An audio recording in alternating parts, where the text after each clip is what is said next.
C'est l'heure du sonneur. Et pour notre sonneur, on revient sur cette affaire, ce dossier plutôt qu'on avait déjà abordé, celle des effets indésirables évidemment entre les vaccins Covid et tous ceux qui se sont fait vacciner. Et voilà encore une nouvelle, j'ai envie de dire patatras, puisqu'il y a peu de temps, on avait reçu nos mêmes invités pour parler d'un lien d'imputabilité qui avait été reconnu par la pharmacovigilance avec les vaccins Covid et le lien avec la maladie de Charcot. Eh bien, hier, mardi donc 5 février, l'Agence nationale de sécurité du médicament, l'ANSM, a publié son rapport d'enquête de pharmacovigilance 2023-2024 sur les vaccins utilisés contre le Covid-19. Et l'institution a affirmé que les 4 vaccins sont sûrs, a démenti tout lien avec le développement de la maladie de Charcot, malgré le cas notamment de celui de Mélanie, dont on va parler dans quelques instants. Mélanie, vous savez, on en a parlé avec son père Alain Maupas la dernière fois, qui a développé la maladie de Charcot suite à une vaccination Pfizer et pour laquelle l'imputabilité avait été reconnue par la pharmacovigilance. Nous sommes donc avec l'association AVIC Team, AAVIC, plus loin Team, l'association donc de l'Allier, association de victimes du vaccin Covid. Nous sommes avec le président de l'association, Mathieu Dubois. Bonjour. Bonjour. Et merci beaucoup d'être avec nous. Nous sommes avec Alain Maupas. Bonjour à vous. Bonjour. Vous êtes le papa de Mélanie. Et je rappelle à tous qu'on avait déjà eu une interview, ou même plusieurs, mais une récemment, pour revenir sur cette imputabilité du vaccin Covid. Vous allez nous en parler dans quelques instants, dans le développement de la maladie qui a été reconnue par la pharmacovigilance. Et puis nous sommes avec Dominique Bodino. Bonjour à vous. Bonjour Clémence. Et merci beaucoup d'être avec nous. Vous êtes le papa de Karine. Karine qui est décédée le 4 janvier 2022 après 3 doses de Moderna. Elle est décédée de quelle maladie ? Aucune maladie. Elle est allée passer un examen médical écho-doppler hépatique du foie. Et à la suite, c'était 18 jours après sa dernière injection. Et en sortant de cet examen médical, 2 minutes après, elle n'est pas arrivée à sa voiture, elle est tombée par terre, elle a convulsé et elle est tombée en mort cérébrale immédiate. Ah, d'accord. Bon, écoutez, alors, Mathieu Dubois, peut-être pour revenir sur j'imagine que vous êtes très choqué par cette décision de l'Agence nationale de sécurité des médicaments, enfin par ce rapport plutôt. Alors, oui, merci à vous encore une fois pour l'invitation. Alors, choqué, oui, surpris, non. On va dire les choses comme elles sont. D'ailleurs, je vais le dire tout de suite, il y aura un démenti qui sera fait dans les prochains jours par nos avocats. Voilà, ça c'est posé et on aura vraiment des choses à dire. Alors oui, on s'attendait à une réponse forcément. Étonné un petit peu, oui, parce que clairement, on l'avait dit l'autre jour, pour Mélanie, le mot imputabilité était bien annoncé sur le dossier de la pharmacovigilance. Oui. Et en fait, voilà, aujourd'hui, la NSM, surtout avec l'article de l'AFP, disent que tout va bien, Madame la Marquise, que leurs vaccins sont sûrs, entre guillemets, alors pour eux, sur 152 millions de doses, il n'y a que 163 000 donc effets indésirables remontés, mais ce qui fait quand même un ratio un effet pour 1000 doses quand même, hein, en calculant les choses, donc ce qui est quand même énorme. Et aujourd'hui, non, c'est clair qu'on ne va pas lâcher le morceau. Nous, on maintient ce qu'on dit. Je peux vous dire qu'aujourd'hui, il y a plus de 700 adhérents dans l'association. Il y a un chiffre qui choque toujours. On a 30 maladies de Charcot. Post-vaccinal, c'est que des personnes qui ont déclaré les effets de la maladie de Charcot après les injections qu'ils ont reçues. 30 uniquement dans votre association ? Uniquement dans notre association. Qui est assez localisée, oui. C'est localisé, donc ce qui est énorme. Localisé, c'est national. C'est énorme, c'est localisé dans l'association. Oui. Et du coup, ce qui fait un ratio énormissime. Et encore là, comme on disait l'autre jour, Clémence, on n'est pas là pour raconter des bêtises. On n'a aucun intérêt à le faire. On est là pour alerter qu'il se passe des choses graves depuis les injections, et je dis bien injections, parce qu'il ne faut pas oublier qu'ils étaient toujours en phase 3 quand ils ont été mis sur le marché.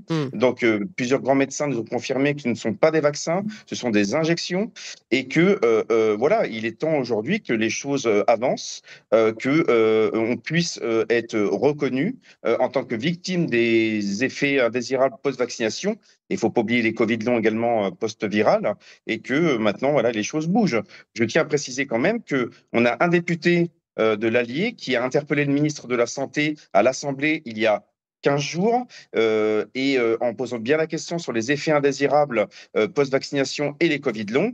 Et la réponse du ministre a été que sur les Covid longs. Il a complètement occulté la question sur les effets indésirables.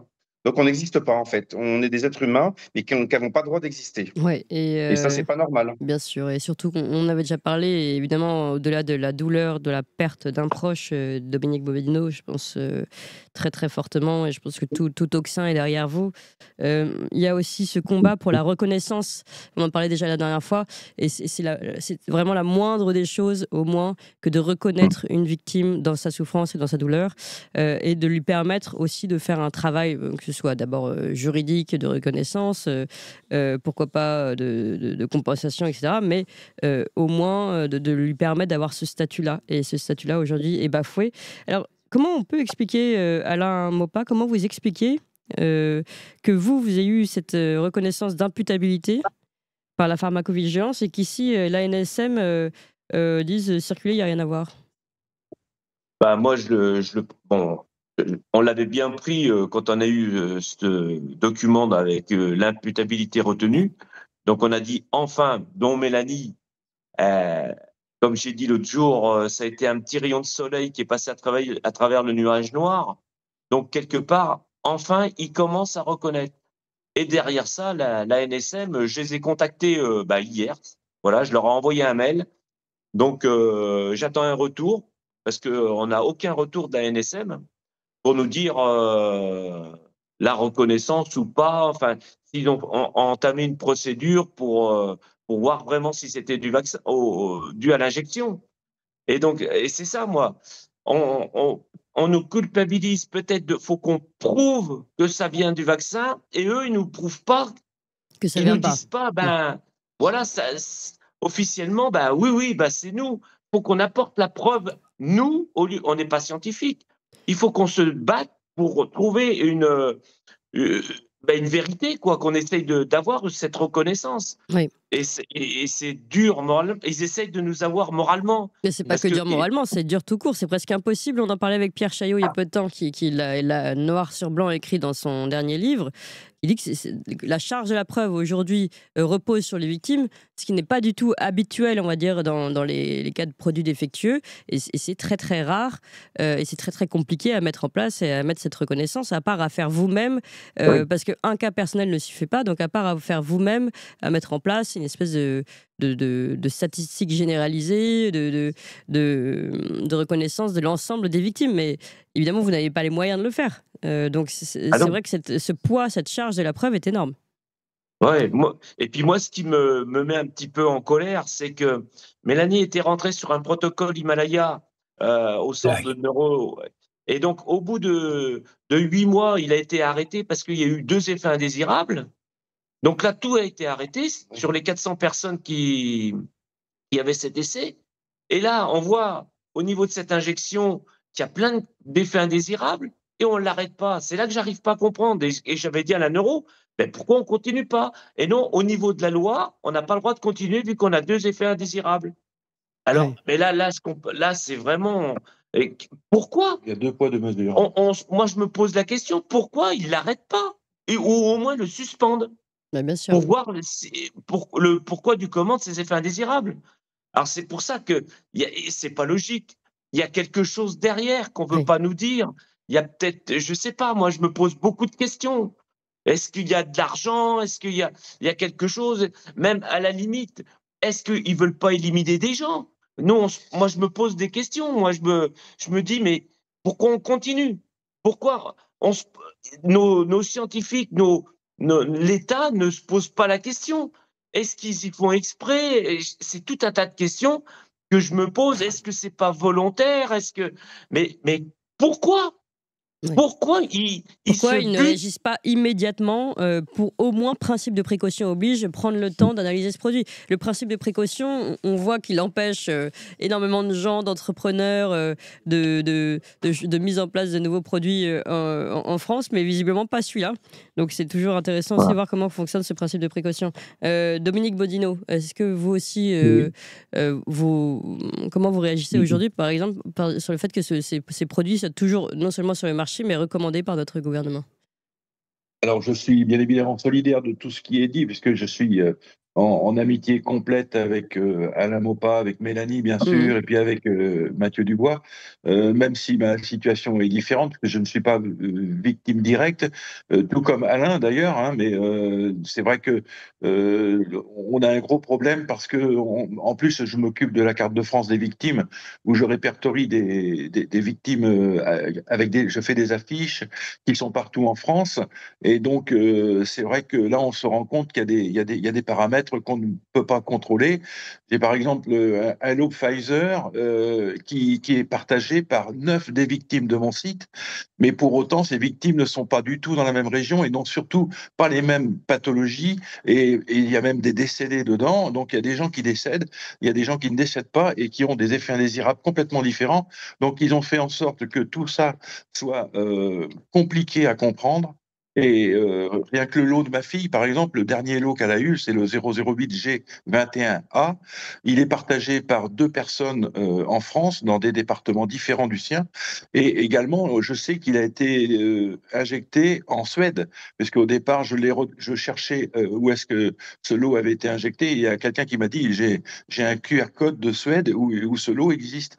Donc, ils ont vraiment tout fait pour qu'on comprenne pas vraiment. Et je mets ma main à couper que aucun scientifique actuellement n'est en mesure de dire ça fonctionne comme ça, parce que ça a été volontaire, ça a été vraiment calculé pour qu'on ne puisse pas se faire une raison sur les choses des injections, quoi. Parce que, bon, ma fille est décédée, mais Je comprends ce que... elle est surtout pas la seule, quoi. J'ai encore eu cette nuit une personne qui m'a signalé un décès. Donc, ça n'arrête pas. Ça n'arrête pas. Et avec 2-3 ans de décalage, on n'a pas fini d'avoir des décédés, on n'a pas fini d'avoir des effets indésirables. Et je pense que tous les gens qui disent bah, moi, je me suis fait injecter, tout va bien, ces gens-là, il ferait bien de se méfier. Parce que s'ils ne se surveillent pas, ils risquent de faire des thromboses ou des AVC ou des maladies de type cancer et compagnie, parce que c'est plein de cochonneries, ces trucs-là. Mais en fait, ce qui est très très difficile, je ne sais pas si ça a été calculé pour ça, mais ce qui est très difficile en tout cas, c'est que le corps visiblement réagit différemment à chaque fois, Oui, développe aussi. des maladies différentes. Et c'est d'ailleurs le fait un peu de l'ARN, quand on comprend comment ça fonctionne, il vient s'accrocher à un endroit en particulier, donc ça peut développer quelque chose dans le cœur, dans le foie.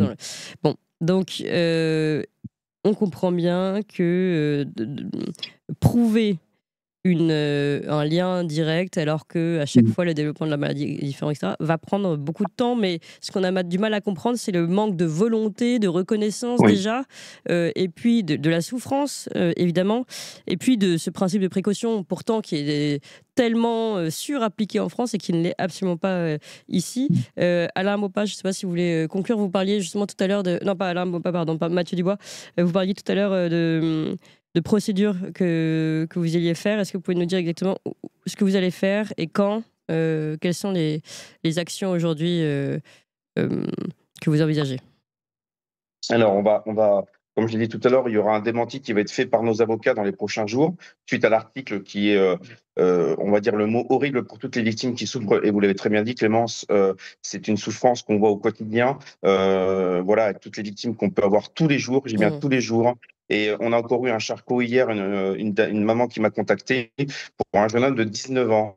19 ans, maladie de Charcot. Expliquez-moi comment à 19 ans aujourd'hui, le Charcot peut se développer aussi vite, et c'est toujours après les injections. Alors, moi, je voulais quand même citer quelque chose, c'est qu'on dit toujours qu'il y a des doutes, l'article de l'AFP, mais comme quoi il n'exclut pas les Charcots, mais il doute, mais le doute profite toujours aux industries et jamais aux patients. Oui, mais ça, Et c'est donc pas ça, normal. c'est trop facile. C'est trop facile. Alors, vous l'avez très bien dit, l'ARN messager, il faut savoir qu'ils ont menti parce qu'ils avaient dit qu'elle se dégradait en quelques heures, voire en 2 jours, sauf qu'ils ont retrouvé dans certains tissus de la spike 188 jours après les injections. Donc ça, c'était confirmé par des scientifiques. Il y a tant d'études qui ont été faites.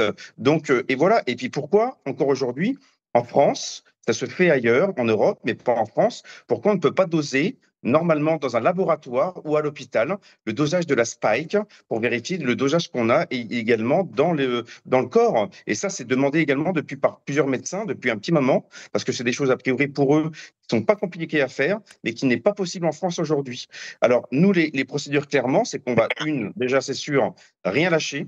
on lâchera strictement rien, on ira jusqu'au bout, ça c'est certain, pour le nom de toutes les victimes qui souffrent, avec nos avocats, avec des scientifiques, avec des médecins, avec des politiques, alors même si on est apolitique, et on ira jusqu'au bout pour pouvoir montrer que effectivement depuis le départ, nous avons raison et qu'il est temps de prendre les choses le plus sérieusement possible pour la reconnaissance et l'aide médicale de ces victimes-là. Ouais. Peut-être un dernier mot aussi concernant ce terme de complotiste. Comment vous réagissez au fait que la seule chose qu'on puisse vous renvoyer quand vous parlez de ce genre de choses, c'est ce terme, ce mot valise?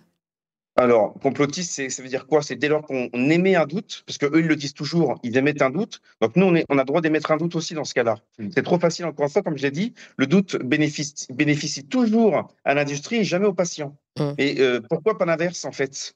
Et moi, je vous le dis, le complotisme, ils peuvent nous appeler comme ils veulent. Moi, je peux vous dire que nous ne sommes pas complotistes. On ne s'est pas levé un matin en disant, on a été injecté, je ne sais pas quoi faire de ma vie, on va aller enquiquiner tout le monde. C'est pas du tout ça le but. C'est encore une fois, les gens nous appellent comme ils veulent, anti-vax. Alors ça, c'est pareil, ce mot, quand les gens se disent, regardez, on est malade à cause des injections Covid. Bon, voilà, c'est tout de suite fait.